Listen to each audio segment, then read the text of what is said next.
De acordo com o Observatório Nacional de Segurança Viária, o Brasil gasta aproximadamente 52 bilhões de reais por ano com acidentes no trânsito.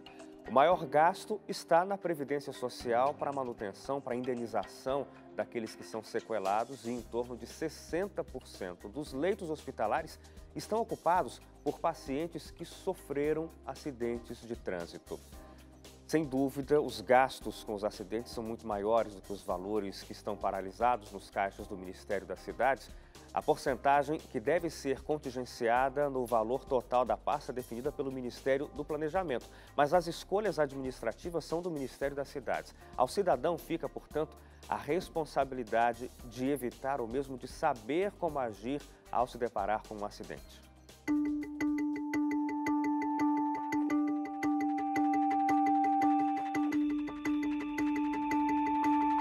Basta inserir as palavras-chave no site de busca para encontrar centenas de vídeos de acidentes de trânsito. Neste caso, o problema não está com o internauta, mas com aquele que prefere registrar antes mesmo de socorrer. Hoje, nessa era digital, a pessoa, quase que todo cidadão aí tem um celular, um smartphone que grava, filma, né? Fotografa, essas questões. Então, muitas vezes nós constatamos que o cidadão ele para, ocorre até um certo congestionamento porque ele está filmando, está fotografando, mas não faz o seu papel como cidadão de socorrer realmente as vítimas, né? Então, nós aconselhamos que isso não deve ser feito. Inclusive, uma pessoa dessa ela pode incorrer no crime do artigo 135 do Código Penal. Apesar de não estar envolvida no acidente, ela visualizou e se há necessidade do socorro e não for prestado, acaba incorrendo no crime do 135 do Código Penal. A raiz da palavra acidente vem do termo casual, imprevisto, algo que não se espera, mas nem por isso é sinônimo de despreparo. E você, já sabe o que fazer em casos de acidente no trânsito? Bom, basicamente é você ligar para o 192. Antes de qualquer coisa, você ter o controle da situação, né? Olhar se não tem uma via alta velocidade, para você não sofrer nenhum acidente junto com o acidente que já ocorreu. Então, bater a calma, observar, tentar desviar carro, se for possível, mas nunca entrar na pista, se arriscar para tentar ajudar alguém, para você não virar uma outra vítima. São muitas as informações que nós temos para como reagir em casos de acidentes. Mas será que as pessoas sabem o que fazer nestes momentos? Para isso, nós temos aqui uma equipe bem especial do SAMU de São José dos Campos para tirar essas dúvidas. Será que as pessoas sabem como reagir nesses casos? Muitas vezes não, né? Vamos descobrir? Claro, vamos lá.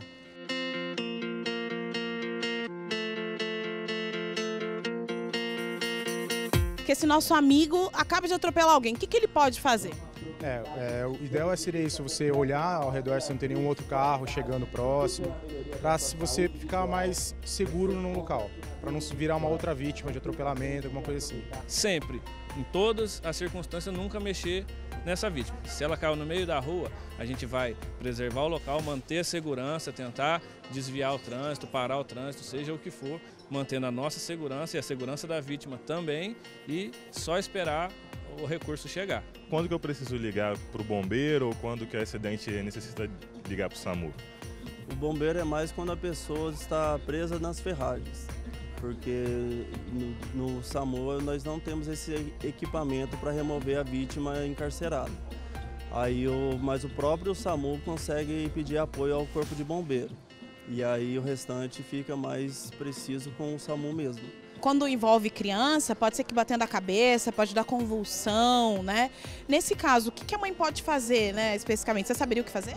Não saberia. Eu acho que eu pegaria ele. Ou é? Qual o correto? É natural da situação os pais tentarem pegar os filhos para tentar proteger, né? E é claro que a gente só vai mexer nessa vítima, né, para quem não tem esse conhecimento, caso tenha alguma gravidade.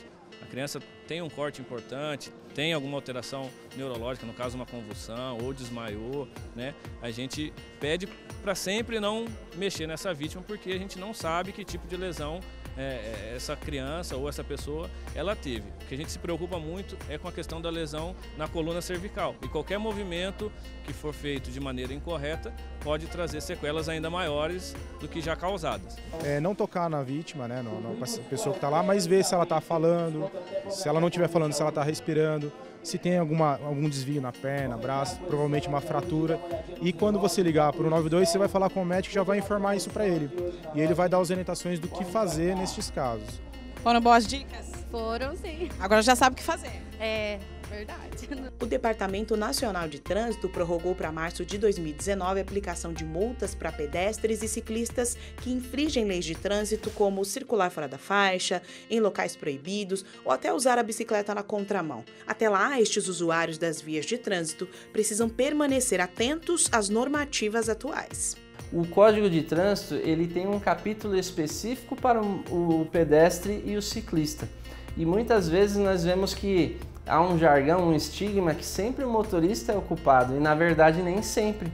Vou dar um exemplo que acontece todos os dias e em todos os locais. Pedestre atravessando fora da faixa. E aí, quando ele atravessa fora da faixa, se a faixa de pedestre estiver numa distância inferior a 50 metros, isso é inclusive uma infração para o pedestre. O Código de Trânsito, apesar de não ter essa eficácia de punir, mas ele prevê uma infração para o pedestre por atravessar fora da faixa. Então, nem sempre é realmente a responsabilidade do condutor do veículo. Então, há sim uma responsabilidade muito grande para o pedestre e para o ciclista.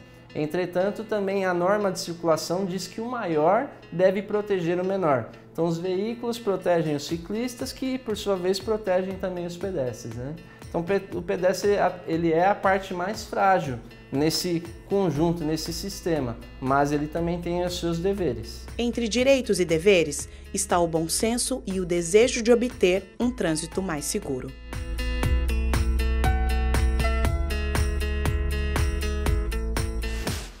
A gente volta aqui ao estúdio para continuar a conversa com Alfredo Brito, que é bombeiro, e também com Oscar Castelo Branco, que é capitão do Exército. Aliás, Castelo Branco, neto do presidente Castelo Branco, não é? É verdade. Eu tive a oportunidade de conhecer o presidente Castelo Branco. Eu era pequeno, eu tinha 5 anos. E lembro dele conversando com meus pais que o Brasil deveria ter um plano nacional de educação de 100 anos. Naquela época já se pensava nisso. Se o tema é acidente, né, você só vai realmente prevenir se você educar uma nova geração, e durante muitos anos. Então está aí a dica de que a gente faça um plano nacional de educação e inclua nas escolas educação de trânsito que já existe, mas primeiros socorros, atendimento pré-hospitalar, cultura de prevenção, enfim. Nos Estados Unidos, por exemplo, as crianças na educação infantil, elas têm aulas específicas para atendimento pré-hospitalar, primeiros socorros e até busca e salvamento. E tem índices altos onde elas conseguem salvar os seus avós de mal súbito, de uma parada cardiovascular, enfim. Todos nós tínhamos que ser bons ou, pelo menos, ter um conhecimento básico nisso, porque é o nosso dia a dia. Como é que o cidadão comum conseguiria esse tipo de conhecimento? Então, eu investiria em capacitação profissional.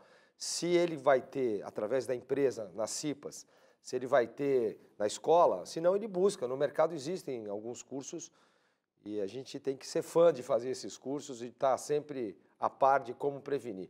Acidente faz parte do dia a dia, né? Acidente elétrico, de um choque, de afogamento, que é muito comum. Muito comum. Acidente de trânsito, que é o tema da reportagem de hoje. Acidentes aeronáuticos, né? Acidentes domésticos, que são extremamente comuns em cozinha, fogo, enfim.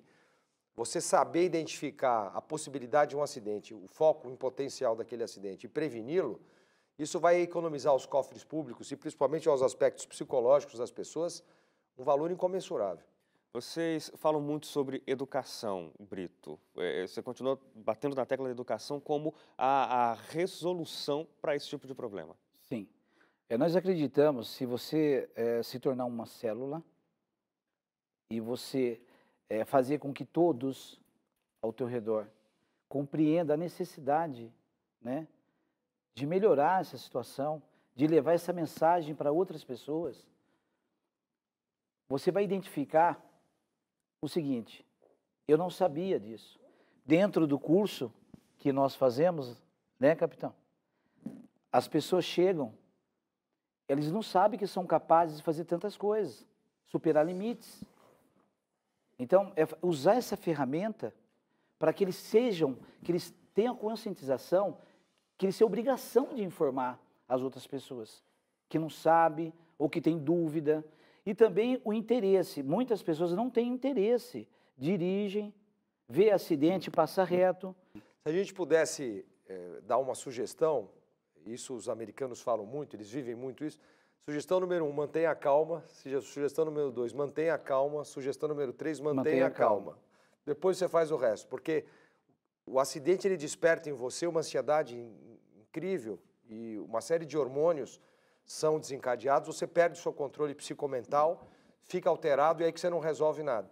Um dos casos que a gente pode citar, o resgate das crianças na caverna na Tailândia, foi 100% técnica e muita calma para você tirar aquelas crianças de lá. Acidente de trânsito, quando está preso nas ferragens, principalmente, a pessoa tem que, o vitimado tem que manter a calma, respirar, acreditar que ele vai sair de lá com vida, confiar na equipe que está tirando ele. Isso se treina, né? Eu gosto muito de fazer yoga. Para no momento conseguir manter a calma. Gente, eu quero agradecer demais pela presença de vocês aqui, Capitão Castelo Branco, Brito, muito obrigado pela companhia de vocês aqui, pelo esclarecimento que vocês trouxeram para o nosso telespectador. É nós que agradecemos, estaremos à disposição. Muito obrigado. Muito obrigado. Sucesso. Sucesso. E olha, você de casa também, muito obrigado pela companhia de sempre aqui no Realidade em Pauta. A gente volta com o programa no nosso próximo encontro. Até lá, tchau, tchau.